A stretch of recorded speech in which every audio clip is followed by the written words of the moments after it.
Sveiki. Štai dabar šita vieta, kur buvo žvėriškai nužudėtas kareivis. Žmonės eina ir neša gėles, pagerbiant jo mirtį, tam, kad kiekvienas galėtų prisiminti tai, kad mūsų laikais teroras yra pavojingas dalykas ir su jom reikia mums kovoti. Štai ta vieta, kur būtent jisai buvo nužudytas. Čia žmonių skausmas dabar. Žmonės verkia. Negalima taip paprastai žiūrėti, nes jo nuotrauka matosi, kad jaunas 25 metų vaikinukas, turintis 2 metų sūnų. Ir štai jis turėjo kažkokių bepročių išeiti. Ačiū Dievui, kad jisai dabar yra pasijo, bet jo žmonai, artimiesiems, tai nebuvo čia. Jie nori matyti jį gyvą šalia, bet yra tai, kaip yra. Žmonės eina ir neša gėlių kalnai. Tai beveik tas pats, kaip buvo žuvusi Diana, princesė Diana.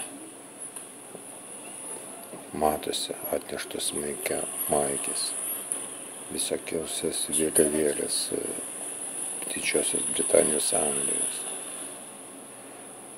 Ir reikia manyti, kad atvažiuoja iš visur žmonės važiuoja, kaip iš Londono, taip iš Londono. Štai ir mūsų kažkokio lietuvio Žydrūno irgi visi kareiviai su tavim įdėtas žetonas, medalis kažkoks tai ir ženkliukas. Tiesiog krėbė už širdies, tai irgi skaudu matyti tai, kad tik tai nesenai čia buvo tyku, ramu tai gatvėj ir dabar šurmuliuoja žmonės, nešdami gėles, eina virtinėm žmonių. Bet ką? Štai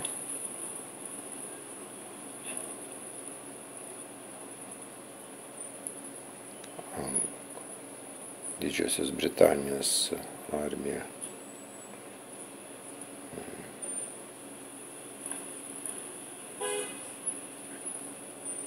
Tai judri gatvė. Ir kas matė šitą žiaurų įvykį, liudininkai buvo pakraupę, nes buvo ir gyvų žmonių, tie, kurie matė tą visą žudymo procesą. Tai teroro aktas, kaip įvardintas, kaip teroro aktas.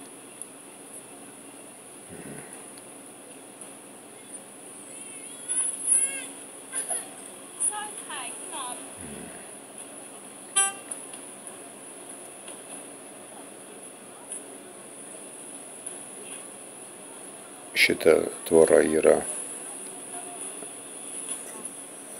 su kareivinėmis, kur jis tarnavo. Čia netoli jisai yra nužudytas prie tos tvoros. Tiesiog šalia, galim sakyti.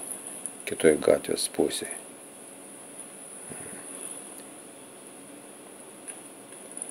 Taip. Ir toliau neš tas gėles, veš iš visur, nes dabar yra šeštadienis šiandien, o rytoj bus sekmadienis, poryt pirmadienis, Bank Holiday.